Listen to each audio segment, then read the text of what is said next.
We need this leaked Xbox hardware now. What is up, y'all? I am Ray, and this is my channel, Xbox Ready, where we get on and we talk about Xbox stuff. The latest news, rumors, games, accessories, pretty much anything I want to talk about as long as it's about Xbox in some way. And in today's video, we're going to talk about the next-gen hardware accessory that has been flying under the radar, how Microsoft is making the rewards program worse, the most exciting game shown off at the ID at Xbox showcase, and how cloud gaming is finally getting more legit. There's been a lot of chatter about Microsoft's next-gen Xboxes. And in terms of the features that these Xboxes are gonna have, what they're gonna look like, how they're gonna perform, it's been mostly rumor. But there's one thing that we know for sure, and that's they're working on it. These things are going to exist. I say that because, well, Xbox leadership has confirmed, yes, hardware is important to us, we're gonna keep making consoles, and two, we heard news that the next-gen Xbox plans had been officially approved and that they were moving forward with them. Lots of chatter about an Xbox handheld, lots of chatter about the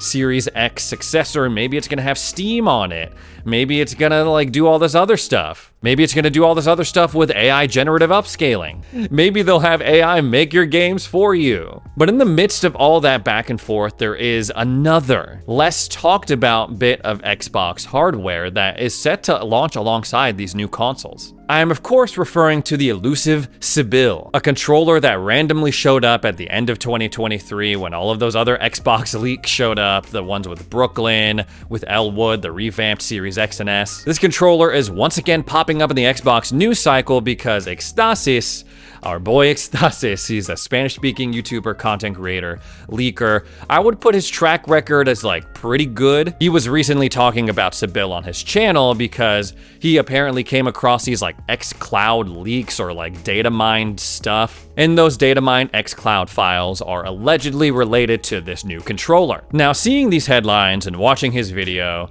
I was a little bit confused because a lot of the stuff that he's talking about, we already kind of knew. I'm reading the Tom's Hardware article about Ecstasis' video, and he's like, controversially, Ecstasis predicts that they're gonna forego AA batteries in favor of a built-in battery pack or something like that. I'm like, wait a minute, hold on. It literally says that in the initial slide that we got of Sibyl back in 2023, that it was gonna feature a chargeable, swappable battery. Another angle of these headlines are, oh, Xbox is working on a DualSense-like controller, which all signs, if these leaks and these rumors are to be believed, yes, Sibyl is going to be very similar to what we see in a DualSense. Again, the slide mentions VCA haptics that double as speakers, an accelerometer, precision haptic feedback. The gesture controls he talks about are also in the slide, the lift to wake feature. Oh, I pick up this controller, suddenly it's on or it's connecting to my console. Not that there's anything wrong with the old system of just hitting the Xbox button in the middle of your controller,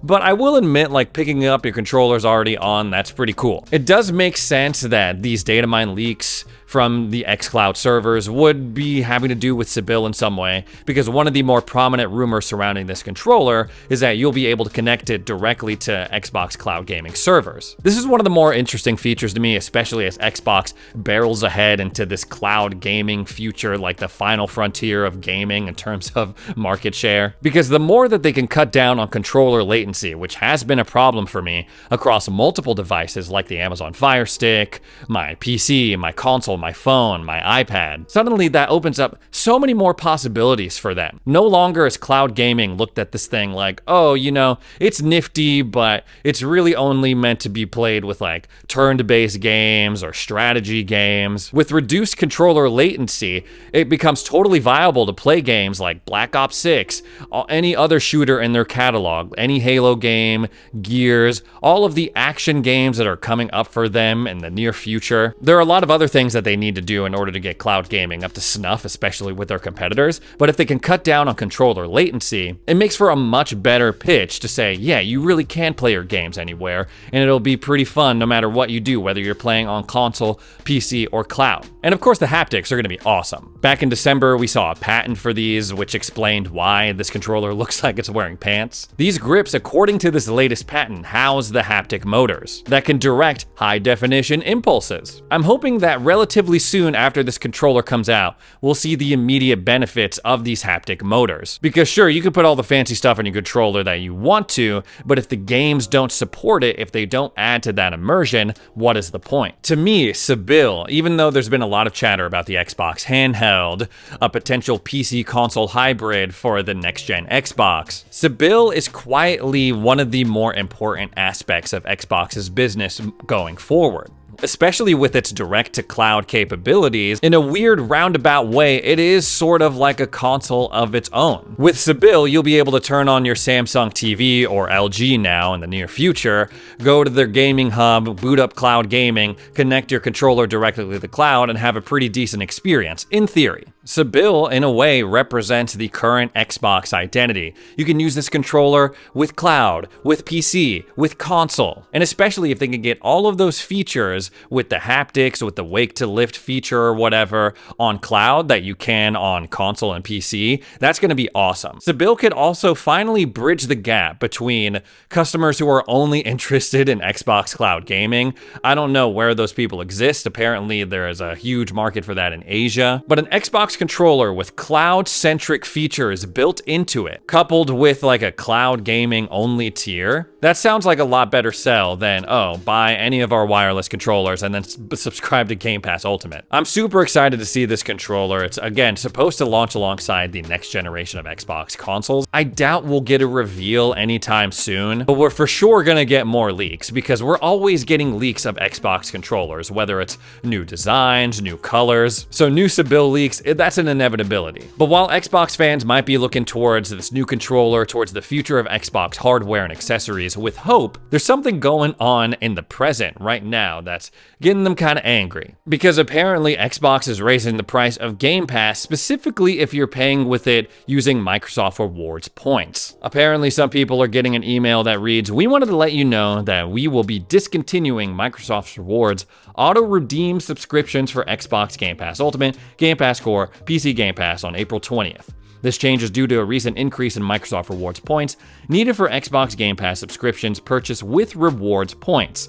You can still use auto-redeem subscriptions for Game Pass Ultimate, Core, PC, but you will need to renew your subscription by selecting the new rewards this email already off the jump is kind of confusing, which has always been the weakness of Microsoft Rewards. I'm sure at one time, Microsoft Rewards and churning those points was a highly lucrative and just overall worth it scenario. But over the years, they have been slowly nerfing the points that you get from the quests. And unless you're really putting in the effort to grind out points, you're not going to be able to redeem them for anything good, which I guess is the whole point, right? If Microsoft was just giving points money away that you can use to buy Game Pass for free or all these other things for free, everyone would just be doing that. And we know that, especially with Game Pass specifically, it takes a lot of money to run Game Pass. In between the first-party games being added day one, going up to third-party publishers and studios and getting their games on the Game Pass, we're talking billions and billions a year for them. So I can understand in a way why they would want to mitigate people buying Game Pass through Microsoft Rewards. Me personally, I set my goal to get enough Microsoft Rewards points to pay for a month of Game Pass, but that was like 6 months ago, and I'm still not even close. I play Xbox all the time, and I turn in my Game Pass quest, I do all the other things. Okay, maybe not all the other things, but I feel like I do a good amount, and the points return was pitiful, so I just gave up. Overall, it's not the end of the world, but if you are a hardcore points churner, freaking Microsoft Rewards Pro, I'd imagine that this could be kind of a bummer. On the flip side of that, you know what wasn't a bummer? The ID at Xbox showcase. Now, this is one of Xbox's more underrated shows because ID at Xbox deals with bringing these indie developers, smaller developers, and bringing their games over to the Xbox platform. And unfortunately, when people hear indie, smaller studios, their brains just immediately tune out. But historically, there have been some bangers brought to the Xbox platform thanks to ID at Xbox. They had a co-op to Cult of the Lamb Jam not too long ago, and I started playing that with my wife just yesterday. That is technically an ID at Xbox game. And in this most recent showcase that they just did, Balatro is coming to Game Pass. They showed off new DLC for Lies of P. And interestingly enough, 33 Immortals made another appearance at this most recent showcase. Now, some of you might remember they showed off this game a couple of years ago at the main Xbox showcase in June. It stood out to me because at the time I was really into Hades, I was really into roguelikes, and the trailer for 33 Immortals was evoking a lot of those same feelings. But there's one big differentiator. 33 Immortals is multiplayer. You can play with up to 33 people at a time. And it was actually after that showcase where they showed it off that I got to play a build of this game. At the time, it was a pretty early build, but I still had a ton of fun with it. Your individual arsenal isn't as deep, your bag isn't as deep as you would find in like, I don't know, a Hades or another roguelike, but they did pretty damn well with the co-op feel. There were some moments where you can team up with the other players and do like special attacks if you coordinate well enough. I was really excited to see this game show up once again because since then I haven't really heard anything about it. The one thing though is that the developers did confirm that this game was going to be always online. I don't know if that's changed since, well, 2 years ago at this point when I played it, and I can also understand why it would be always online because the whole hook is that it's multiplayer, but I'd be curious to see if they added a single player offline mode, because that's what people are used to in this genre anyway. And last but not least, we will wrap up the video talking about a new addition to Xbox's latest initiative, stream games that you own. Now, this is usually a hit or miss topic when I talk about it on the channel. I find that with very few exceptions, most people don't really give a crap about cloud gaming. The majority of people who watch this channel are console players. We also got some PC players out there. Some cloud, I mean, one of my most successful videos had to do with the Amazon Fire Stick and using Xbox Cloud Gaming through it. But other times I feel like it's a bit of an up and down kind of situation. Not everyone loves this pivot that Xbox is doing, trying to focus on cloud and PC. Especially because, well, let's be honest, cloud gaming is lacking in a lot of areas, especially if you're used to playing on an Xbox console or on a PC. But slowly and surely, Xbox has been working on cloud gaming, trying to bring it up to par with what you would expect on a regular console gaming sesh. It's not quite there yet, and hilariously, they are still in beta with this, even after all of these years. But they're putting in the work, I will acknowledge that. You can access your socials on cloud gaming now. You can manage and delete saves as well. And in my opinion, one of the most important features that they teased for forever and just came out not too long ago was the ability to stream games that you actually own. Previous to this, you can only play titles on Xbox Cloud Gaming